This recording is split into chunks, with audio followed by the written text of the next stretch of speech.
Hello everyone, this is Arafel. I'm back with some Atari nostalgia. This one is not exactly a game. I believe it's actually more of a programming language. It's called the Designer's Pencil, as you can see, 1984 Activision.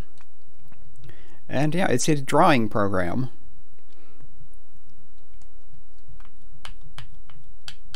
Everything is controlled by the joystick, interesting enough. View shows what's going on, runs the program.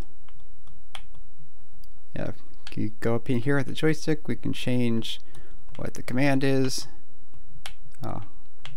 Pencil on, pencil off. Not sure how you change the commands themselves.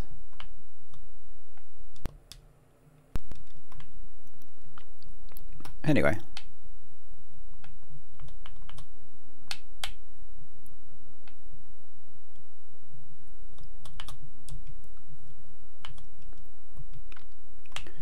One of the things you can do is it has some built-in demo programs you can load up, so let's try Train.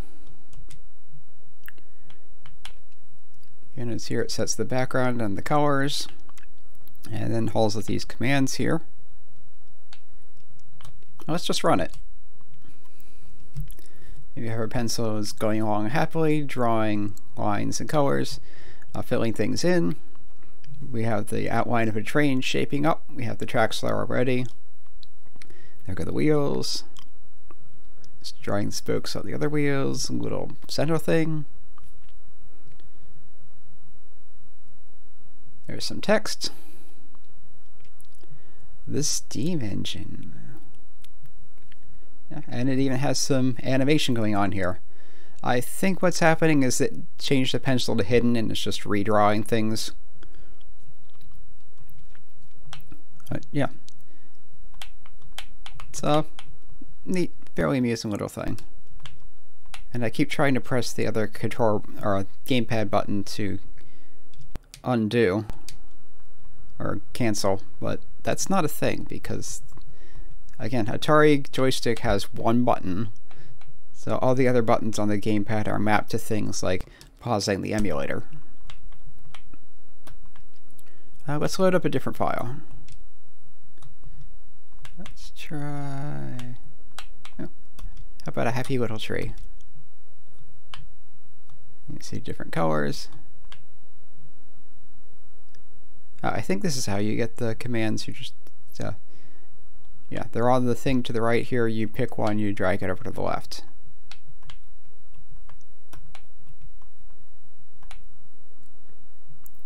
That kind of thing, but I'm not sure how you scroll down.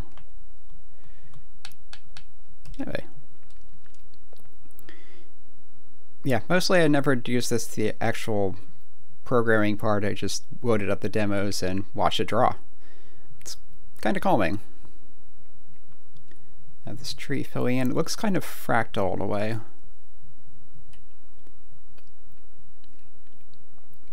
That's a nice half a tree on one side. It looks like it's doing basically the same thing on the other half. The tree, you have branches, you have little green foliage, and you just watch that pencil go. And apparently it's done.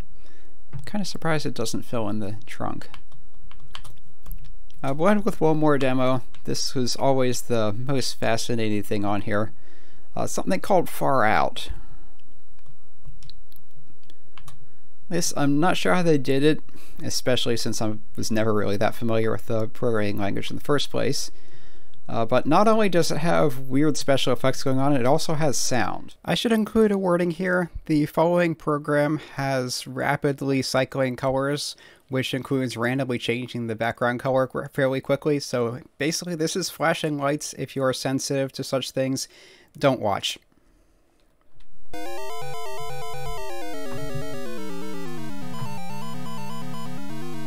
Yeah.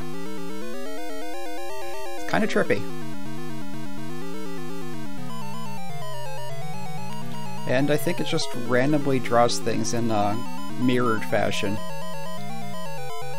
You have random shapes, colors keep flashing randomly, random sounds. Yeah. If you were looking away from the screen because of flashing lights, they're done now, and there's just the last little part where I demonstrate that, yes, there is a way to scroll the program, of course. It is fairly simple in retrospect, but oddly enough, I couldn't even find it in the documentation. They just thought it was that obvious.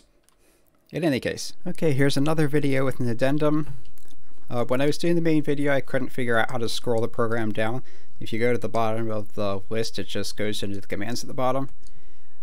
Thing is, there are several columns here. If you're in the instruction column or the parameter column, it goes to the bottom. But if you move over to the left, this column lets you scroll. This is also where you can put labels for go-tos. And I have the FAROUT program loaded. As you can see, it's actually quite simple because pretty much all I'm doing is randomizing everything. So I don't understand all the commands here, but basically they turn on the kaleidoscope, they hide the pencil, they set some speed and some variables, they do notes. I think this is where the sound is coming from, and there's some randomness going on here. Depending on what it is, you might skip some stuff, you jump around, you change things to basic math. Here is where it's changing the colors in the background, and then jumping back, and it just keeps looping, randomly changing the colors and playing weird sounds. Yeah, it's easily the simplest program out of all the demos, but it's the most impressive visually because it's unpredictable and random.